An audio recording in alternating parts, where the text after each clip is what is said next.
Hello, good afternoon. Welcome to Learning Now. നമ്മൾ ഈ ഒരു വീഡിയോയിൽ physics KEAM 7th unit properties of bulk മാറ്ററിൽ പാസ്കൽസ് ലോ ആണ് ഡിസ്കസ് ചെയ്യാൻ പോകുന്നത്. ഓക്കെ, അപ്പോൾ പാസ്കൽസ് ലോ എന്താണെന്ന് ഡിസ്കസ് ചെയ്യുന്നുണ്ട്. അതിന്റെ ഒരു ഡെറിവേഷൻ ഉണ്ട്. ഓക്കെ, അദ്ദേഹം എന്തുകൊണ്ടാണ് അതിനെ പറയുന്നത് എന്നുള്ളത് നമ്മൾ ഒരു ഡെറിവേഷൻ നോക്കുന്നുണ്ട്. Then what are the applications of Pascal's law, ഇത്രയും കാര്യങ്ങളാണ് നമ്മൾ ഈ ഒരു വീഡിയോയിൽ ഡിസ്കസ് ചെയ്യുന്നത്. ഓക്കെ, ഫസ്റ്റ് നമ്മൾ ഡിസ്കസ് ചെയ്യാൻ പോകുന്ന ലോ ഏതാണെന്ന് ചോദിച്ചാൽ പാസ്കൽസ് ലോ ആണ്. ഓക്കെ, അപ്പോൾ നമുക്കതൊക്കെ അറിയുന്നതാണ്. This law states that pressure exerted in some liquid which is at rest is same in all the directions. അപ്പോൾ ഒരു റെസ്റ്റിൽ ഇരിക്കുന്ന ഒരു ലിക്വിഡിൽ എക്സേർട്ട് ചെയ്യുന്ന പ്രഷർ എന്ന് പറയുന്നത് അതിന്റെ എല്ലാ ഡയറക്ഷൻസിലും സെയിം ആയിരിക്കും എന്നാണ് പറയുന്നത്. അതാണ് പാസ്കൽസ് ലോ സ്റ്റേറ്റ് ചെയ്യുന്നത്. ഓക്കെ, അതല്ലെങ്കിൽ നമുക്ക് എന്തെന്ന് പറയാം, ഒരു എക്സ്റ്റേണൽ പ്രഷർ നമ്മൾ അപ്ലൈ ചെയ്യുകയാണ് ഏതെങ്കിലും ഒരു ഫ്ലൂയിഡിന്റെ, ഒരു വെസലിലുള്ള ഒരു ഫ്ലൂയിഡിൽ നമ്മൾ ഏതെങ്കിലും ഒരു പാർട്ടിലേക്ക് നമ്മൾ പ്രഷർ അപ്ലൈ ചെയ്തിട്ടുണ്ടെങ്കിൽ ഈ പറയുന്ന പ്രഷർ എന്ന് പറയുന്നത് equally and undiminishedly in all directions, എല്ലാ ഡയറക്ഷനുകളിലേക്കും നമ്മൾ അതിനെ പാസ് ചെയ്യുന്നുണ്ട്. എല്ലാ ഡയറക്ഷനിലും ഈക്വൽ ആയിട്ടുള്ള, അതായത് ഒരു കുറവും വരാത്ത രീതിയിലുള്ള പ്രഷർ ആയിരിക്കും എല്ലാ ഡയറക്ഷൻസിലും നമുക്ക് കിട്ടുന്നത്. Okay, it states that whenever external pressure is applied to any part of liquid, this pressure gets distributed in all directions equally. ഒരു എക്സ്റ്റേണൽ പ്രഷർ നമ്മൾ ഒരു ലിക്വിഡിലേക്ക്, ഒരു ലിക്വിഡിന്റെ ഏതെങ്കിലും ഒരു പാർട്ടിലേക്ക് അപ്ലൈ ചെയ്തിട്ടുണ്ടെങ്കിൽ ആ പ്രഷർ എന്ന് പറയുന്നത് അതിന്റെ എല്ലാ ഡയറക്ഷനിലും ഈക്വലി ഡിസ്ട്രിബ്യൂട്ടഡ് ആകും. അതാണ് പാസ്കൽസ് ലോ എന്താണെന്നുള്ളത് പറയുന്നത്. അപ്പോൾ ഇതിന്റെ ബേസിസിൽ നമുക്ക് കുറേ നമ്പർ ഓഫ് ഡിവൈസസ് വർക്ക് ചെയ്യുന്നുണ്ട്. ഒന്ന് ഹൈഡ്രോളിക് ലിഫ്റ്റ് എന്ന് പറയുന്നത് ഈ പറയുന്ന പാസ്കൽസ് ലോയുടെ മെയിൻ ആപ്ലിക്കേഷൻസിൽ ഒന്നാണ്. ഓക്കെ, ഹൈഡ്രോളിക് ലിഫ്റ്റ് എന്ന് പറയുന്നത്. അപ്പോൾ നോക്കൂ, ഈ ഒരു ഫിഗറിലാണ് നമുക്ക് ആ ഒരു ഹൈഡ്രോളിക് ലിഫ്റ്റ് എന്താണെന്നുള്ളത് മനസ്സിലാക്കാൻ പോകുന്നത്. ഓക്കെ, അപ്പോൾ നോക്കൂ, ഒരു ഹൈഡ്രോളിക് ലിഫ്റ്റ് നമ്മൾ യൂസ് ചെയ്തിരിക്കുന്നതിന്റെ ഒരു ഗ്രാഫ്, ഒരു ഫിഗറാണ് നമ്മളിവിടെ തന്നിരിക്കുന്നത്. അപ്പോൾ നമ്മൾ രണ്ട് പിസ്റ്റൺസ് യൂസ് ചെയ്തിട്ടുണ്ട്. പിസ്റ്റൺ എയും ഉണ്ട്, പിസ്റ്റൺ ബിയും ഉണ്ട്. അപ്പോൾ എയിലേക്ക് അപ്ലൈ ചെയ്യുന്ന ഫോഴ്സ് ആണ് F1 എന്ന് പറയുന്നത്. F2 എന്ന് പറയുന്നത് പിസ്റ്റൺ 2ൽ നിന്ന് വരുന്ന പ്രഷറാണ്. ഓക്കെ, അപ്പൊ നമ്മൾ എന്താ ചെയ്തിരിക്കുന്നത്, ഈ ഒരു ഒരു എക്സേർട്ടഡ് ഫോഴ്സ് നമ്മൾ F1 എന്ന് പറയുന്നത് ഡയറക്റ്റ് ആയിട്ട് ലിക്വിഡിലേക്ക് A വഴിയായിട്ടാണ് നമ്മൾ അപ്ലൈ ചെയ്യുന്നത്. ഓക്കെ, F2 എന്ന് പറയുന്നത് സെക്കൻഡ് പിസ്റ്റണിൽ വരുന്ന ആ ഒരു ഫോഴ്സ്, അതായത് നമ്മൾ പിസ്റ്റൺ എയിൽ നമ്മൾ അപ്ലൈ ചെയ്തിരിക്കുന്ന ആ ഒരു ഫോഴ്സ് കാരണം F2ൽ, അതായത് ബിയിൽ വരുന്ന ഒരു ഫോഴ്സ് ആണ് F2 എന്ന് പറയുന്നത്. ഓക്കെ, അപ്പൊ നമ്മൾ ഒരു എക്സ്റ്റേണൽ പ്രഷർ അപ്ലൈ ചെയ്യുന്നത് equally distributed in all directions, അതാണ് പാസ്കൽസ് ലോ എന്ന് പറയുന്നത്. അത് നമുക്ക് ഈ പറയുന്ന ഫിഗറിൽ നമുക്ക് ക്ലിയർ ആയിട്ട് ആപ്ലിക്കബിൾ ആണ്, അല്ലെ? അപ്പൊ നോക്കൂ, അപ്പൊ ആ ഒരു കോളത്തിൽ നമുക്ക് വരുന്ന ഫസ്റ്റ് വരുന്ന പ്രഷർ എന്ന് പറയുന്നത് P is equal to F1/A1 ആണ്. അപ്പൊ ഈ പറയുന്ന പ്രഷർ എന്ന് പറയുന്നത് ആ ഒരു ലിക്വിഡിന്റെ എല്ലാ ഡയറക്ഷനിലേക്കും ട്രാൻസ്മിറ്റ് ചെയ്യുന്നുണ്ട്. ഓക്കെ, അപ്പൊ അതിന്റെ റിസൾട്ട് ആയിട്ട് നമ്മൾ നെക്സ്റ്റിൽ വരുന്ന ആ ഒരു പിസ്റ്റണിലേക്കും ഈ പറയുന്ന പ്രഷർ ഈക്വൽ ആയിട്ട് കിട്ടുന്നുണ്ട്. അപ്പൊ അടുത്ത ആ ഒരു പിസ്റ്റന്റെ ഏരിയ എന്ന് പറയുന്നത് എന്താണ്, A2 ആണ്. അപ്പൊ അവിടെ വരുന്ന ഫോഴ്സ് എന്തായിരിക്കും നോക്കുകയാണെങ്കിൽ P is equal to F2/A2 ആണ്. F2 എന്ന് പറയുന്നത് സെക്കൻഡ് ഫോഴ്സും A2 എന്ന് പറയുന്നത് എന്താണ്, നമ്മുടെ ആ ഒരു area of the second piston ആണ്. അപ്പൊ നമുക്ക് ആ ഒരു ടോട്ടൽ വരുന്ന പ്രഷർ എന്ന് പറയുന്നത് എല്ലായിടത്തും വരുന്നത് ഈക്വൽ ആണ്. So F1/A1 which is equal to F2/A2 ആണ്. അതല്ലെങ്കിൽ നമുക്ക് F2 ഫോഴ്സ് കാൽക്കുലേറ്റ് ചെയ്യാനുള്ള ഇക്വേഷൻ എന്ത് വരും, F1A2/A1 ആണ്. ഓക്കെ, അപ്പൊ ഇതാണ് പാസ്കൽസ് ലോയുടെ ആപ്ലിക്കേഷൻ ആയിട്ട് വരുന്ന ഹൈഡ്രോളിക് ലിഫ്റ്റ് എന്ന് പറയുന്നത്. ഓക്കെ, അപ്പൊ വേറെ എന്തൊക്കെ നമുക്ക് ആപ്ലിക്കേഷൻസ് വരുന്നുണ്ട്, hydraulic lift, then hydraulic Jack. These are the main applications of the Pascal's law എന്ന് പറഞ്ഞാൽ ഹൈഡ്രോളിക് ലിഫ്റ്റും ഹൈഡ്രോളിക് ജാക്കും ആണ്. ഓക്കെ, അപ്പൊ നമുക്ക് അതിന്റെ ആ ഒരു ഡെറിവേഷൻ എങ്ങനെയാണെന്ന് നോക്കാം. അപ്പൊ പാസ്കൽസ് ലോ എന്താ പറയുന്നത്, the pressure in A fluid at rest is same at all points if they are at the same height. അപ്പോൾ ഒരു ഫ്ലൂയിഡ് റെസ്റ്റിലുള്ളപ്പോൾ അതിലുണ്ടാകുന്ന ആ ഒരു പ്രഷർ എന്ന് പറയുന്നത് ആ ഒരു ഒബ്ജക്റ്റിന്റെ എല്ലാ ഭാഗങ്ങളിലേക്കും ഈക്വൽ ആയിരിക്കും. ഓക്കെ, പക്ഷെ അവിടെ എന്തായിരിക്കണം, സെയിം ഹൈറ്റ് ആയിരിക്കണം. Okay, they are at the same height ആണെങ്കിൽ നമുക്ക് വരുന്ന ആ പ്രഷർ എന്ന് പറയുന്നത് എല്ലാം ഈക്വൽ ആയിരിക്കും, നമുക്ക് എല്ലാ സൈഡിലും വരുന്നത് ഈക്വൽ ആയിരിക്കും. ഓക്കെ, അപ്പൊ അത് നമുക്ക് ആ ഒരു ഡെറിവേഷന് വേണ്ടി നമുക്ക് ഒരു ചെറിയൊരു കൺസിഡറേഷൻ നടത്താം.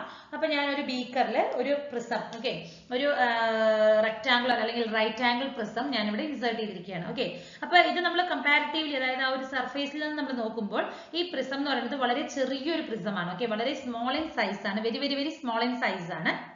അതുകൊണ്ട് തന്നെ നമുക്ക് ഈ സർഫേസിൽ നിന്നും ഈ പറയുന്ന പ്രിസത്തിലേക്കുള്ള ഹൈറ്റ് എന്ന് പറയുന്നത് സെയിം ആണെന്ന് നമുക്ക് പറയാം. ഓക്കെ, കാരണം അത്രയും ചെറിയതാണ് ഈ ഒരു പ്രിസം നമ്മൾ കൺസിഡർ ചെയ്തിരിക്കുന്നത്. ഓക്കെ, അപ്പൊ ആ ഒരു സർഫേസിൽ നിന്ന് വരുന്ന ആ ഒരു ഡെപ്ത് എന്ന് പറയുന്നത് ഈ ഒരു ലിക്വിഡ് എല്ലാം തന്നെ നമുക്ക് സെയിം ആയിരിക്കും. ആ ഒരു ലിക്വിഡിന്റെ സർഫേസിൽ വരുന്ന ഡെപ്ത് എന്ന് പറയുന്നത് എല്ലാ പോയിന്റിലും സെയിം ആയിരിക്കും. അതുപോലെ തന്നെ ആ ഒരു ഗ്രാവിറ്റിയുടെ എഫക്റ്റും നമുക്ക് ഈ എല്ലാ പോയിന്റുകളിലും സെയിം ആയിരിക്കും. ഓക്കെ, അങ്ങനെയാണ് നമ്മളൊരു കൺസിഡറേഷൻ നടത്തുന്നത്. അതേപോലെ തന്നെ അപ്പൊ നമുക്ക് ഇതിലെ ഫോഴ്സസ് വരുന്നുണ്ട്. ഈ ഒരു ആക്സിസിലേക്ക് ഫോഴ്സ് ആക്ട് ചെയ്യുന്നുണ്ട്, അതുപോലെ തന്നെ ഈ ഒരു പ്ലെയിനിലേക്ക് ഫോഴ്സ് ഉണ്ടാകും, ഈ ഒരു പ്ലെയിനിലേക്ക് ഉണ്ടാകും. അപ്പൊ ഇതിലേക്ക് ആക്ട് ചെയ്യുന്ന എല്ലാ ഫോഴ്സസും നോർമൽ ടു ദാറ്റ് സർഫേസ് ആയിരിക്കും. ഓക്കെ, അപ്പൊ എല്ലാ ഫോഴ്സസും ഒരു എക്സേർട്ട് ചെയ്യുന്ന എല്ലാ ഫോഴ്സസും ഇതിലേക്ക് ഒരു നോർമൽ ടു ദി സർഫേസ് ആയിരിക്കും. അത് എന്തുകൊണ്ടാണെന്ന് ചോദിച്ചാൽ, ഇപ്പൊ നോക്കൂ, ഞാനൊരു ജസ്റ്റ് ഒരു കൺസിഡറേഷൻ ഒരു സ്മോൾ ഒബ്ജക്റ്റ് ഇവിടെ കൺസിഡർ ചെയ്തിരിക്കുകയാണ്. അപ്പൊ ഇതിൽ ഞാൻ പറയുന്നുണ്ട് എനിക്ക് നോർമൽ ടു ദ ഫോഴ്സ് ആണെന്ന് ഞാൻ പറഞ്ഞിട്ടുണ്ട് അല്ലെ. ഇപ്പൊ ഞാൻ സപ്പോസ് ഞാൻ ഒരു പാരലൽ ഫോഴ്സ് ആണ് കൺസിഡർ ചെയ്യുന്നതെന്ന് വിചാരിക്കും. ഓക്കെ, ഒരു പാരലൽ ഫോഴ്സ് ആണ് എനിക്ക് വരുന്നതെങ്കിൽ, ആ ഒരു സർഫസ് എന്ന് പറയുന്നത് അല്ലെങ്കിൽ ആ ഒരു ലിക്വിഡ് ഒരു പാരലൽ ഫോഴ്സ് ആണ് അപ്ലൈ ചെയ്യുന്നതെങ്കിൽ, ഈ പറയുന്ന ബോഡിയും അതിന് പാരലൽ ആയിട്ട് ഒരു ഫോഴ്സ് ഇവിടെ എക്സേർട്ട് ചെയ്യുന്നുണ്ട്. ഓക്കെ, അപ്പൊ അതിന്റെ ഫലമായിട്ട് നമുക്ക് എന്ത് വരുന്നുണ്ട്, ഈ ഒരു ഒബ്ജക്റ്റ് നമുക്ക് ഒരു പാരലൽ ഫോഴ്സ് വരുന്നുണ്ട്. അപ്പൊ ന്യൂട്ടൺസ് ലോ നമുക്ക് അറിയുന്നതാണ്. ന്യൂട്ടൺസ് ലോ അനുസരിച്ച്, തേർഡ് ലോ അനുസരിച്ച് എന്താണ്, every action has A equal and opposite reaction എന്ന് പറഞ്ഞിട്ട് വരുന്നുണ്ട്. അപ്പൊ അങ്ങനെയാവുമ്പോൾ നമുക്ക് ഈ ഒരു ഫ്ലൂയിഡ് റെസ്റ്റിൽ നമുക്ക് അത് പോസിബിൾ അല്ല. അതുകൊണ്ടാണ് നമുക്ക് ഈ വരുന്ന ഫോഴ്സുകളെല്ലാം തന്നെ നോർമൽ ടു ദി സർഫേസ് എന്നുള്ള രീതിയിൽ പറയാൻ കാരണം. ഓക്കെ, അപ്പൊ നമുക്ക് ഇനി ഇതിന്റെ ഒരു ഡീറ്റെയിൽ ആയിട്ടുള്ള ഒരു ഫിഗറിലേക്ക്. അപ്പൊ നോക്കൂ, ഇതാണ് ഞാൻ ഒരു ബീക്കർ കൺസിഡർ ചെയ്തിരിക്കുന്നത്. അപ്പൊ അതിലുള്ള പോയിന്റുകൾ എന്ന് പറയുന്നത് A, B, C, then D, E, F, ഇത്രയും പോയിന്റുകളാണ് ഞാൻ ഇവിടെ കൺസിഡർ ചെയ്യുന്നത്. ഓക്കെ, അപ്പൊ ഇതിലേക്ക് വരുന്ന ഈ ഫോഴ്സിനെ ഞാൻ ഡിനോട്ട് ചെയ്തിരിക്കുന്നത് എഫ് എ എന്നാണ്. അതായത് plane B, E, F, C, ഈ ഒരു താഴെ ഉണ്ടാവുന്ന ഈ ഒരു റെക്ടാംഗുലർ പ്ലെയിനിലേക്ക് വരുന്ന ഫോഴ്സ് എന്ന് പറയുന്നത് എഫ് എ ആണ്. ആ ഒരു ഏരിയയുടെ അത്രയും ആ ഒരു പ്ലെയിൻ സർഫേസിന്റെ ഏരിയ എന്ന് പറയുന്നത് എ ആണ്. ഓക്കെ, എ സഫിക്സ് എ ആണ്. ഓക്കെ, then second plane നോക്കൂ, എ, ഡി, എഫ്, സി, ഈ ഒരു പ്ലെയിൻ ആണ്. അതിലേക്ക് വരുന്ന ഫോഴ്സ് ഞാൻ ഡിനോട്ട് ചെയ്തിരിക്കുന്നത് എഫ് ബി ആണ്. ദെൻ അതിന്റെ ഏരിയ എന്ന് പറയുന്നത് എ ബി ആണ്. Okay, then consider the third plane A, D, E, B. അവിടേക്ക് വരുന്ന ഫോഴ്സ് ആക്ട് ചെയ്ത ഫോഴ്സ് ഏതാണ്, എഫ് സി ആണ്. അതുപോലെ തന്നെ അവിടുത്തെ ഏരിയ എന്ന് പറയുന്നത് എ സി ആണ്. ഓക്കെ, ഇതാണ് നമുക്ക് ഇതിൽ വരുന്ന കൺസിഡറേഷൻസ്. അപ്പൊ 3 ഫോഴ്സസ് ആക്ട് ചെയ്യുന്നുണ്ട്, അതുപോലെ തന്നെ 3 ഏരിയയുമാണ് നമ്മൾ ഫസ്റ്റ് കൺസിഡർ ചെയ്തിരിക്കുന്നത്. ഓക്കെ, അപ്പൊ നോക്കൂ, ഞാൻ പറഞ്ഞിട്ടുണ്ട് നമുക്ക് നോർമൽ ടു ദി സർഫേസ് ആണ്. അപ്പൊ ഞാൻ ഈ ഒരു ഏരിയ മാത്രം ഫസ്റ്റ്, അതായത് ഈ ഒരു എഫ് ബി എന്ന് പറഞ്ഞ ഒരു ഫോഴ്സിനെയാണ് ഞാൻ ആദ്യം കൺസിഡർ ചെയ്യുന്നത്. ഓക്കെ, അപ്പൊ ഈ ഒരു എഫ് ബി എന്ന് പറഞ്ഞ ഏരിയ, അപ്പൊ നോക്കൂ, ഈ ഒരു ആക്സിസിൽ നമുക്ക് ഈ ഒരു ട്രയാങ്കിൾ കൺസിഡർ ചെയ്തിരിക്കുകയാണ്. എ, ബി, സി, ഈ ഒരു റൈറ്റ് ആംഗിൾ ട്രയാങ്കിൾ കൺസിഡർ ചെയ്തിട്ട് ഈ ഒരു ആംഗിളിനെ ഞാൻ തീറ്റ എന്നുള്ള രീതിയിലാണ് മെഷർ ചെയ്തിരിക്കുന്നത്. ഓക്കെ, തീറ്റ എന്ന് പറയുന്നതാണ് ഞാൻ ഈ പറയുന്ന ആംഗിളിനെ കൺസിഡർ ചെയ്തിരിക്കുന്നത്. ഇത് തീറ്റ ആണെങ്കിൽ നമുക്ക് ഈ ഒരു ആംഗിൾ, ഓക്കെ, ഈ ഒരു ആംഗിൾ നമുക്ക് എന്തായിരിക്കും, ദാറ്റ് ഈസ് ഓൾസോ എ തീറ്റ ആയിരിക്കും അല്ലെ. കാരണം എന്താണ്, ഞാൻ ഈ ഒരു ആംഗിള് ഞാൻ ജസ്റ്റ് ഒരു പെർപെൻഡിക്കുലർ ലൈൻ ആയിട്ട് വരച്ചിരിക്കുകയാണ്. പെർപെൻഡിക്കുലർ ലൈൻ ആയിട്ട് എടുക്കുമ്പോൾ നമുക്ക് വരുന്ന ആംഗിൾ, അതായത് നമുക്ക് ഇവിടെ ഒരു പെർപെൻഡിക്കുലർ ലൈൻ ഇവിടെ നമുക്ക് ഒരു 90 ഡിഗ്രി ആംഗിൾ വരും.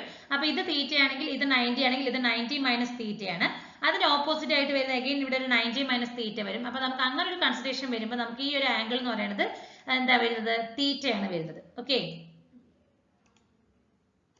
ഈ ഒരു ആംഗിൾ എന്ന് പറയുന്നത് നമുക്ക് അഗൈൻ ഈ പറയുന്ന ആംഗിൾ തീറ്റ ആംഗിൾ വരുന്നത്. ഓക്കെ, അപ്പൊ തീറ്റ ആണെങ്കിൽ നമുക്ക് അറിയാം, നമുക്ക് ആ ഒരു റൈറ്റ് ആംഗിൾ ട്രയാംഗിളിന്റെ പൈതഗോറസ് ഇക്വേഷൻ അനുസരിച്ച് നമുക്ക് അറിയാം ഓപ്പോസിറ്റ് സൈൻ, അതുപോലെ തന്നെ സൈൻ തീറ്റ നമുക്ക് മെഷർ ചെയ്യാൻ പറ്റും, കോസ് തീറ്റയെ മെഷർ ചെയ്യാൻ പറ്റും. അപ്പൊ ഇനിഷ്യലി ഞാൻ കോസ് തീറ്റ മെഷർ ചെയ്യാണ്. Cos theta which is equal to angle വെച്ച് നോക്കുമ്പോൾ ഇതാണ് തീറ്റ. അപ്പൊ ഓപ്പോസിറ്റ് സൈഡ് ബൈ ഹൈപ്പോട്ടേനിയസ് ആണ്. അപ്പോൾ എഫ് ബി ആണ് എനിക്ക് വരുന്ന force. So cos theta is equal to ഈ ഒരു ഡയറക്ഷൻ ആണ്, ഈ ഒരു direction divided by F B ആണ്. അപ്പൊ ഇതിൽ നിന്ന് എനിക്ക് ഈ ഒരു ഡയറക്ഷണൽ ഇക്വേഷൻ എന്ത് എഴുതാം, എഫ് ബി കോസ് തീറ്റ. അതാണ് ഞാൻ ഇവിടെ എഫ് ബി കോസ് തീറ്റ എന്ന് എഴുതിയിരിക്കുന്നത്.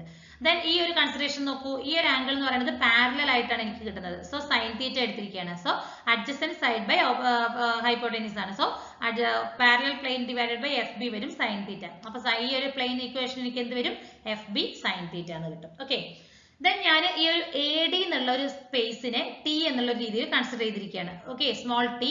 അപ്പൊ ഇത് ടി ആണെങ്കിൽ എനിക്ക് ഈ ഒരു ഏരിയ ഈ ഒരു സ്ഥലം എന്താണ് വരുന്നത്, ടി തന്നെയാണ് വരുന്നത് അല്ലെ.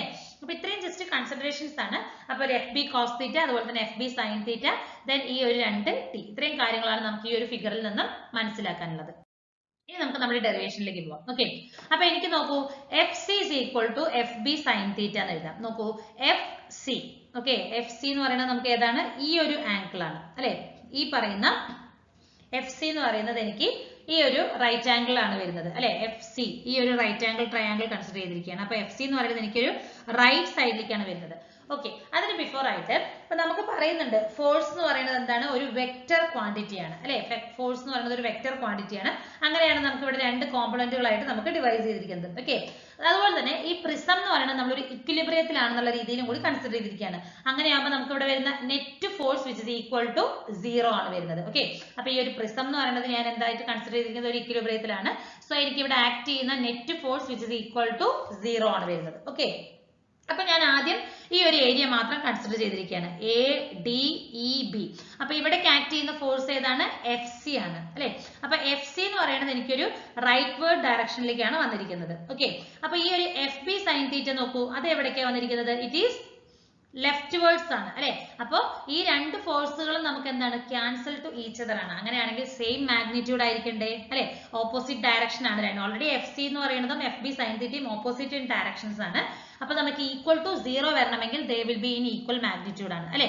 സോ എനിക്ക് എന്ത് എഴുതാം, F C which is equal to F B sine theta എന്ന് എഴുതിക്കൂടെ അല്ലെ. എഫ് സി എന്ന് പറയുന്നത് എനിക്ക് ഈ ഒരു റൈറ്റ് വേർഡ് ഡയറക്ഷനിലേക്കും എഫ് ബി സൈൻ തീറ്റ എന്ന് പറയുന്നത് ലെഫ്റ്റ് വേർഡ് ഡയറക്ഷനിലേക്കുമാണ്. സോ എനിക്ക് എന്ത് എഴുതാം, F C which is equal to F B sine theta എന്ന് എഴുതാം. That's my equation number 1. Okay, അടുത്തത് എഫ് എ എന്നുള്ള ഒരു ഫോഴ്സ് നോക്കൂ. എഫ് എ എന്ന് പറയുന്നത് എനിക്ക് അപ്വേർഡ് ഡയറക്ഷനിലും എഫ് ബി കോസ് തീറ്റ എന്ന് പറയുന്നത് എനിക്ക് എന്താണ്, ഡൗൺവേർഡ് ഡയറക്ഷനിലാണ്. സോ രണ്ട് ഫോഴ്സും എനിക്ക് ക്യാൻസൽ ചെയ്തൂടെ. അങ്ങനെ ക്യാൻസൽ ആവണമെങ്കിൽ they are in equal in magnitude ആയിരിക്കണം. So F is equal to F B cos theta എന്നുള്ള ഇക്വേഷനും എനിക്ക് ഇതിൽ നിന്ന് കണ്ടുപിടിക്കാൻ പറ്റും. So that is my equation number 2. Okay, ഇനി നമ്മൾ അടുത്ത് കൺസിഡർ ചെയ്യുന്നത് triangle, right angle triangle A B C. Okay, ഈ ഒരു ട്രയാങ്കിൾ എ ബി സി ആണ്. ഓക്കെ, അപ്പൊ ഇതിൽ നിന്ന് എനിക്ക് സൈൻ തീറ്റയുടെ ഇക്വേഷൻ എഴുതി കൂടെ. Sine theta is equal to, ഇതാണ് എനിക്ക് തീറ്റ എങ്കിൽ സൈൻ തീറ്റ എന്ന് പറയുന്നത് എന്താണ്, opposite side A B by hypotenuse A C ആണ് അല്ലെ. So A B by A C. അപ്പൊ ഞാൻ എന്ത് ചെയ്തു, ജസ്റ്റ് ഒരു ടി കൊണ്ട് ന്യൂമറേറ്ററിനെയും ഡിനോമിനേറ്ററിനെയും മൾട്ടിപ്ലൈ ചെയ്തു. എ ബി ഇൻറ്റു ടി, അതേപോലെ തന്നെ എ സി ഇൻറ്റു ടി എന്ന് എഴുതി. അപ്പൊ എ ബി എന്ന് പറയുന്നത് എന്താണ്, എനിക്ക് ഈ ഒരു സ്ഥലമാണ് എ ബി എന്ന് പറയുന്നത്. ടി എന്ന് പറയുന്നത് എനിക്ക് ഈ ഒരു ലെങ്ത് ആണ് അല്ലെ. അപ്പൊ അങ്ങനെയാണെങ്കിൽ ലെങ്ത് ഇൻറ്റു ബ്രെഡ്ത്ത് എന്ന് പറഞ്ഞാൽ എനിക്ക് എന്താ അർത്ഥം, ലെങ്ത് ഇൻറ്റു ബ്രെഡ്ത്ത് എന്ന് പറഞ്ഞാൽ എനിക്ക് ഈ ഒരു റെക്ടാങ്കിളിന്റെ ഏരിയ കിട്ടില്ലേ, എ ഡി ഇ ബി എന്ന് പറയുന്ന റെക്ടാങ്കിളിന്റെ ഏരിയ കിട്ടില്ലേ, അതെന്താണ്, എ സി ആണ് അല്ലെ. അപ്പോ എ ബി ഇൻറ്റു എ ഡിക്ക് പകരം എനിക്ക് എ സി എന്ന് എഴുതിക്കൂടെ, അതാണ് ഞാൻ എ സി എന്ന് എഴുതിയിരിക്കുന്നത്. Similarly A C into T, A C എന്ന് പറയുന്നത് എന്താണ്, ഈ ഒരു എ സി എന്ന് പറയുന്നത് ഈ ഒരു ലെങ്ത്തും ടി എന്ന് പറയുന്നത് ഇതുമാണ്. അപ്പൊ എനിക്ക് ഈ ഒരു ഏരിയ അല്ലേ കിട്ടുന്നത്, ഈ ലെങ്ത് ഇൻറ്റു ബ്രെഡ്ത്ത് എന്ന് പറയുമ്പോൾ എനിക്ക് എന്താണ്, A C into T which is equal to A B ആണ്. അപ്പൊ എനിക്ക് എ സി ഇൻറ്റു ടിക്ക് പകരം എ ബി എന്ന് എഴുതിക്കൂടെ. ഇതിൽ നിന്ന് A C is equal to A B sine theta എന്ന് എഴുതിക്കൂടെ. ഈ സൈൻ തീറ്റ എനിക്ക് ക്രോസ് മൾട്ടിപ്ലൈ ചെയ്താൽ okay, that's my equation number 4. അതേപോലെ തന്നെ ഈ ഒരു ഇക്വേഷനിൽ നമ്മൾ കോസ് തീറ്റ കൺസിഡർ ചെയ്തിരിക്കുകയാണ്. കോസ് തീറ്റ എന്ന് പറഞ്ഞാൽ എന്താണ്, എനിക്ക് അഡ്ജസന്റ് സൈഡ് ബൈ ഹൈപ്പോട്ടൻയൂസ് ആണ്. അപ്പൊ അഡ്ജസന്റ് സൈഡ് എന്ന് പറയുന്നത് എന്താണ്, ബി സി ആണ്. B C divided by A C ആണ്. അപ്പൊ ബി സി ഇതിലും ഞാൻ എന്ത് ചെയ്തിരിക്കുകയാണ്, ഒരു ടി കൊണ്ട് മുകളിലും താഴെയും മൾട്ടിപ്ലൈ ചെയ്തിരിക്കുകയാണ്. അപ്പൊ ബി സി ഇൻറ്റു ടി എന്ന് പറയുമ്പോൾ എനിക്ക് ഈ താഴത്തെ ഈ ഒരു പർട്ടിക്കുലർ ഏരിയയുടെ പർട്ടിക്കുലർ സ്പേസിന്റെ ഏരിയ കിട്ടില്ലേ, that is B C into T എന്ന് പറയുന്നത് എനിക്ക് എന്താണ്, എ എ ആണ്. That is equal to A A. അതേപോലെ എ സി ഇൻറ്റു ടി എന്ന് പറഞ്ഞാൽ ഓൾറെഡി എനിക്ക് എ ബി ആണെന്ന് അറിയാം, ദാറ്റ് ഈസ് ഓൾസോ എഴുതി. അപ്പൊ എനിക്ക് A A is equal to എനിക്ക് എന്ത് എഴുതാം, എ ബി കോസ് തീറ്റ എന്ന് എഴുതാം അല്ലെ. So that is my equation number 4. അപ്പൊ എനിക്ക് 4 ഇക്വേഷൻസ് കിട്ടിയിട്ടുണ്ട്. One is AFC is equal to FB sin theta. അടുത്തത് FA is equal to FB cos theta. Then AC is equal to AB sin theta. AA is equal to AB cos theta. Okay. ഇനി ഞാൻ equation 2 divided by equation 4. Equation 2 എന്താണ്, FA is equal to FB cos theta divided by equation 4 എന്ന് പറയുന്നത് എന്താണ്, AA is equal to AB cos theta. അപ്പൊ രണ്ടിലും എനിക്ക് cos theta ഉണ്ട്. അപ്പൊ രണ്ട് cos theta ക്യാൻസൽ ചെയ്താൽ എനിക്ക് FA by AA is equal to എന്താണ്, FB by AB എന്ന് കിട്ടും. Similarly, equation 1 divided by 3 which is equal to FC by AC which is equal to FB sin theta by AB sin theta. അപ്പോൾ ഈ രണ്ട് sin theta ഞാൻ cancel ചെയ്താൽ എനിക്ക് എന്ത് വരും, FC by AC is equal to FB by AB, that is equal to എന്താണ്, FB by AB എന്ന് കിട്ടുന്നുണ്ട് അല്ലേ. അപ്പോൾ FA by AA which is equal to FB by AB which is equal to FC by AC. ഇങ്ങനെയല്ലേ നമുക്ക് ആ ഒരു final 4 equation divide ചെയ്തിട്ട് വരുന്ന ഫൈനൽ എന്ന് പറയുന്നത്. ഓക്കെ, നമുക്ക് ഓൾറെഡി അറിയാം what is the equation for pressure. Pressure is equal to force per area ആണ്. അപ്പൊ അങ്ങനെയാണെങ്കിൽ എനിക്ക് ഇതിനെ പി എ എന്ന് എഴുതിക്കൂടെ, അതായത് ഏരിയ എ എന്ന് പറയുന്ന സബ്സ്ക്രിപ്ഷനിലാണ്. അപ്പോൾ P A is equal to P B is equal to P C എന്ന് എഴുതിക്കൂടെ. P A is equal to PBC equal to PC. ഇതല്ലേ നമ്മൾ പറഞ്ഞ ആ ഒരു പാസ്കൽസ് ലോ എന്ന് പറയുന്നത് അല്ലേ? അതായത് ഒരു ഒബ്ജക്റ്റിൽ സെയിം ഡിസ്റ്റൻസിൽ വരുന്ന ഒരു ഒബ്ജക്റ്റിലേക്ക് എക്സേർട്ട് ചെയ്യുന്ന എല്ലാ പ്രഷറും നമുക്ക് ഈക്വൽ ആയിരിക്കും നമ്മൾ പറഞ്ഞിട്ടുണ്ട്. ദാറ്റ്സ് നമുക്ക് അത് പ്രൂവ് ചെയ്തു. PI is equal to PBC equal to PC എന്നുള്ള രീതിയിൽ. ഓക്കെ, ഇനി നമ്മൾ ഇതിന്റെ ആപ്ലിക്കേഷൻസ് ആണ് നമ്മൾ നോക്കുന്നത്. ഓൾറെഡി നമ്മൾ പറഞ്ഞു എന്തൊക്കെ ഇതുള്ളത്, ഹൈഡ്രോളിക് ലിഫ്റ്റ് വരുന്നുണ്ട് അല്ലെ? അപ്പൊ നമുക്ക് ന്യൂമറസ് ആപ്ലിക്കേഷൻസ് ആണ് വരുന്നത്. എന്തൊക്കെയാണ്? ഹൈഡ്രോളിക് ലിഫ്റ്റ് വരുന്നുണ്ട്, ഹൈഡ്രോളിക് ബ്രേക്സ് വരുന്നുണ്ട്, അതുപോലെ ഹൈഡ്രോളിക് ജാക്ക്. ഇതൊക്കെ നമുക്ക് ഈ പറയുന്ന പാസ്കൽസ് ലോയുടെ ഒരു ആപ്ലിക്കേഷൻ ആണ്. ഓക്കെ, അപ്പൊ ഇതിൽ എല്ലാ ഡിവൈസസിലും ഫ്ലൂയിഡ് എന്ന് പറയുന്നതാണ് നമ്മൾ പ്രഷർ ട്രാൻസ്മിറ്റ് ചെയ്യാൻ വേണ്ടിയിട്ടാണ് നമ്മൾ യൂസ് ചെയ്യുന്നത്. ഓക്കെ, എല്ലാ ഡിവൈസസിലും നമ്മൾ ഫ്ലൂയിഡ്സ് ആണ് പ്രഷറിനെ ട്രാൻസ്മിറ്റ് ചെയ്യാനായിട്ട് യൂസ് ചെയ്യുന്നത്. അപ്പൊ ഇതിൽ നമുക്ക് രണ്ട് പിസ്റ്റൺസ് ആണ് നമുക്ക് സെപ്പറേറ്റ് ചെയ്തിരിക്കുന്ന, ഒരു ലിക്വിഡ് ഫിൽഡ് സ്പേസുമായിട്ട് സെപ്പറേറ്റ് ചെയ്തിരിക്കുന്ന രണ്ട് പിസ്റ്റൺസ് ആണ് ഉള്ളത്. അപ്പൊ ആദ്യത്തെ രണ്ട് പിസ്റ്റൺസ് ഉണ്ട്. അതിൽ A എന്ന് പറയുന്നത് സ്മോൾ ക്രോസ് സെക്ഷണൽ ഏരിയയിലും B എന്ന് പറയുന്നത് ക്രോസ് സെക്ഷണൽ ഏരിയ കൂടിയതുമായിട്ടാണ്. ഓക്കെ, അപ്പൊ ഞാൻ Aയിൽ ഒരു പ്രഷർ അപ്ലൈ ചെയ്തിട്ടുണ്ടെങ്കിൽ ആ ഒരു സെയിം പ്രഷർ എനിക്ക് Bയിലും വരുന്നുണ്ട്. അതാണ് ഈ പറയുന്ന ഹൈഡ്രോളിക് ലിഫ്റ്റിന്റെ ഒരു തിയറി എന്ന് പറയുന്നത്. ഓക്കെ, അപ്പൊ നോക്കൂ, ഇതാണ് അതിൽ വരുന്ന ഒരു എക്സാമ്പിൾ അല്ലെ, ആ ഒരു ഫിഗർ എന്ന് പറയുന്നത്. അപ്പൊ ഇതാണ് എന്റെ ക്രോസ് സെക്ഷണൽ ഏരിയ PA അല്ലെങ്കിൽ A എന്ന് പറയുന്നത്. ഇതെന്റെ B എന്ന് പറയുന്ന ഒരു ക്രോസ് സെക്ഷണൽ ഏരിയ ആണ്. ഓക്കെ, അപ്പൊ ഈ ഒരു ഏരിയ എന്ന് പറയുന്നത് എനിക്ക് സ്മോളറും ഇത് ഹയറും ആണ് അല്ലെ? അപ്പൊ ഇവിടെ ഞാൻ ഒരു പ്രഷർ അപ്ലൈ ചെയ്തിട്ടുണ്ടെങ്കിൽ ആ ഫോഴ്സ് പെർ ഏരിയ ആണ്. അപ്പൊ പ്രഷർ അപ്ലൈ ചെയ്തത് വിച്ച് ഇസ് ഈക്വൽ ടു ഈ ഒരു F2 ഈക്വൽ ആയിരിക്കും എന്നുള്ളതാണ് പറയുന്നത്. ഓക്കെ, ഇതാണ് ഫസ്റ്റ് ആപ്ലിക്കേഷൻ എന്ന് പറയുന്നത്. സെക്കൻഡ് എന്ന് പറയുന്നത് എന്താണ്? ഹൈഡ്രോളിക് ബ്രേക്ക് ആണ്. അപ്പൊ നമ്മുടെ ഒരു ഓട്ടോമൊബൈൽസിൽ ആ ഒരു സെയിം പ്രിൻസിപ്പിൾ യൂസ് ചെയ്തിട്ടാണ് ഈ പറയുന്നത് യൂസ് ചെയ്തത്, പാസ്കൽസ് ലോ യൂസ് ചെയ്തിട്ടാണ്. ഓക്കെ, അപ്പൊ ഒരു ചെറിയ എമൗണ്ട് ഓഫ് ഫോഴ്സ് നമ്മൾ ആ ഒരു പെഡലിൽ, അതായത് നമ്മുടെ ഫൂട്ട് ഉപയോഗിച്ച് പെഡലിൽ ചെറിയൊരു ഫോഴ്സ് അപ്ലൈ ചെയ്തിട്ടുണ്ടെങ്കിൽ ആ ഒരു മാസ്റ്റർ പിസ്റ്റൺ മൂവ് ചെയ്യുകയും ആ ഒരു മാസ്റ്റർ സിലിണ്ടറിന്റെ ഉള്ളിൽ തന്നെ മൂവ് ചെയ്യുകയും ഒരു പ്രഷർ ക്രിയേറ്റ് ചെയ്ത് അത് ആ ഒരു ബ്രേക്ക് ഓയിൽ വഴി ട്രാൻസ്മിറ്റ് ചെയ്തിട്ട് അതൊരു ലാർജർ സർഫേസ് ഏരിയയിലേക്ക് ട്രാൻസ്മിറ്റ് ചെയ്യുന്നുണ്ട്. ഓക്കെ, അപ്പൊ ഈ പിസ്റ്റൺ വീണ്ടും നമ്മൾ എന്ത് ചെയ്തു, പുഷ് ഡൗണിലേക്ക് പുഷ് ചെയ്യുന്നതനുസരിച്ച് ലാർജ് ഫോഴ്സ് ആയിട്ട് നമ്മൾ പുഷ് ചെയ്യുമ്പോൾ അത് എക്സ്പാൻഡ് ചെയ്യുകയും ആ ഒരു ബ്രേക്ക് ഷൂസ് എന്ത് ചെയ്യുന്നുണ്ട്, ആ ഒരു ബ്രേക്കിംഗ് ലൈനിന് അഗൈൻസ്റ്റ് ആയിട്ട് വരികയും ചെയ്യുന്നുണ്ട്. അതിന്റെ ഫലമായിട്ട് ആ ഒരു small force on the pedal എന്ത് ചെയ്യുന്നുണ്ട്, ഒരു extremely slowing force on the wheel. അപ്പൊ ആ ഒരു വീൽസിനെ സ്ലോ ആക്കുന്നതിന് വേണ്ടിയിട്ടായിട്ട് നമ്മൾ അത് വരികയാണ്. അപ്പൊ ഇതിന്റെ ഒരു ഇമ്പോർട്ടന്റ് അഡ്വാൻറ്റേജ് എന്താന്ന് പറഞ്ഞെങ്കിൽ പ്രഷർ നമുക്ക് ആ ഒരു ചെറിയൊരു പെഡലിൽ ചവിട്ടുന്ന ആ ഒരു കൊടുക്കുന്ന പ്രഷർ എന്ന് പറയുന്നത് ഈക്വലി ആ ഒരു എല്ലാ സിലിണ്ടേഴ്സും കണക്ട് ചെയ്തിരിക്കുന്ന ആ സിലിണ്ടേഴ്സിലേക്ക് 4 വീലുകളിലേക്ക് കണക്ട് ചെയ്തിരിക്കുന്നതിലേക്കെല്ലാം ഈക്വലി ഡിസ്ട്രിബ്യൂട്ടഡ് ആകുകയാണ് ചെയ്യുന്നത്. അപ്പൊ നമുക്ക് ഓൾ ഓവർ ആയിട്ട് ഈക്വൽ ബ്രേക്ക് ആയിരിക്കും നമുക്ക് ആ ഒരു 4 വീലുകളിലും ഒബ്റ്റൈൻ ചെയ്യുന്നത്. അപ്പൊ ഇതിന്റെ ആ ഒരു ഇതാണ് നമുക്ക് ആ ഒരു ഫിഗർ ആണ് വരുന്നത്. നമ്മൾ ഇവിടെ ഒരു ചെറിയൊരു പ്രഷർ അപ്ലൈ ചെയ്താൽ ഇത് നമുക്ക് ഈ പറയുന്ന 4 വീലുകളിലേക്കും ഈക്വലി ഡിസ്ട്രിബ്യൂട്ട് ആവുന്നുണ്ട്. ഓക്കെ, അടുത്തതാണ് ഹൈഡ്രോളിക് ജാക്ക് എന്ന് പറയുന്നത്. അപ്പൊ ഇവിടെ നമുക്കൊരു ക്ലോസ്ഡ് കണ്ടെയ്നർ ഉണ്ടാകും. അത് നമ്മുടെ ആ കാറും അതും ഇതൊക്കെ ഗ്രൗണ്ടിൽ നിന്ന് മെയിൻ്റനൻസിനോ റിപ്പയറിനൊക്കെ വേണ്ടിയിട്ട് നമുക്കൊന്ന് മുകളിലേക്ക് ആക്കാൻ വേണ്ടിയിട്ടാണ് നമ്മൾ ഈ ഒരു ഹൈഡ്രോളിക് ജാക്ക് ഒക്കെ യൂസ് ചെയ്യുന്നത്. അതെന്ന് പറയുന്നത് ഒരു ലാർജും സ്മോളും സിലിണ്ടറുകൾ യൂസ് ചെയ്തിട്ട് അത് ഒരുമിച്ച് കണക്ട് ചെയ്തിട്ടൊക്കെയാണ് നമ്മൾ യൂസ് ചെയ്യുന്നത്. ഓക്കെ, അപ്പൊ ആ ഒരു ഹാൻഡിൽ നമ്മൾ അതിൽ പ്രസ് ചെയ്യുമ്പോൾ വാൽവ് ക്ലോസ് ആവുകയും അപ്പൊ ആ ഒരു സ്മോൾ പിസ്റ്റൺ എന്ത് ചെയ്യുന്നുണ്ട്, ഒരു ഫോഴ്സ് അതിലേക്ക് ആ ഒരു ലിക്വിഡിലേക്ക് എക്സേർട്ട് ചെയ്യും. അപ്പൊ ആ ഒരു ലിക്വിഡിലൂടെ നമുക്ക് എന്ത് ചെയ്യുന്നുണ്ട്, ലാർജ് സിലിണ്ടറിലേക്കും ആ ഒരു പ്രഷർ സെയിം ആയിട്ട് വരുന്നുണ്ട്. ഓക്കെ, അങ്ങനെ നമുക്ക് ഈ പറയുന്നത് ഹൈഡ്രോളിക് ജാക്ക് യൂസ് ചെയ്തിട്ട് നമുക്ക് ആ ഒരു കാറിനെ അപ്പ് ആൻഡ് ഡൗൺ ചെയ്യും മൂവ്മെന്റ്സിന് നമുക്ക് സാധിക്കും. ഓക്കെ, ഇതാണ് നമുക്ക് അതിലേക്ക് വരുന്ന ആ ഒരു എക്സാമ്പിൾ. ഇത് വേറൊരു ഇതാണ് കാണിക്കുന്നത്. അപ്പൊ നമ്മൾ ഈ ഒരു ഹാൻഡിൽ ഇതാക്കുമ്പോൾ ഈ ഒരു ചെറിയ പ്രഷർ നമ്മൾ ഇതിൽ അപ്ലൈ ചെയ്യുകയാണ്. അത് എന്ത് ചെയ്യുന്നുണ്ട്, എൻ്റെ ഒരു ഹൈ പ്രഷറിലേക്ക് മൂവ് ചെയ്യുകയും ചെയ്യുന്നുണ്ട്. ഓക്കെ, അപ്പൊ ഇത്രയാണ് നമുക്ക് പാസ്കൽസ് ലോയെ കുറിച്ച് ഡിസ്കസ് ചെയ്യാനുള്ളത്. അപ്പൊ നമ്മൾ എന്താണ് പാസ്കൽസ് ലോ എന്ന് നോക്കിയിട്ടുണ്ടായിരുന്നു, അതിന്റെ ഒരു ഡെറിവേഷൻ നോക്കി അതിന്റെ 2-3 ആപ്ലിക്കേഷൻസ് നമ്മൾ ഡിസ്കസ് ചെയ്തിട്ടുണ്ട്. Okay, thank you.